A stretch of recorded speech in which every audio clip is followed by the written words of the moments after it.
Gràcies. Bé, Socialistes de la Pobla som un partit de govern que, si es toca l'oposició, treballem des de l'oposició, però sempre en la perspectiva de millorar el nostre poble, perquè l'estimem i som poblans. Com he començat al principi, el nostre criteri sempre és la igualtat, la justícia i la participació. En totes aquestes premisses ens trobaran.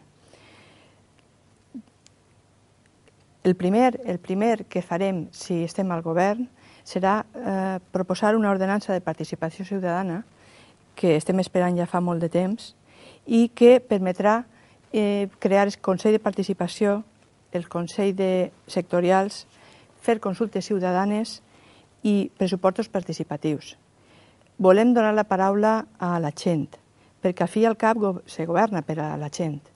I què millor que tindre un poble viu, dinàmic, que la gent no se'n vagi a fora, que estigui a gust de viure el seu poble i que siga un referent en la comarca perquè la gent li agrada el seu poble, té un bon govern i se sent orgullosa de ser poblà. Gràcies. Tu tens la paraula.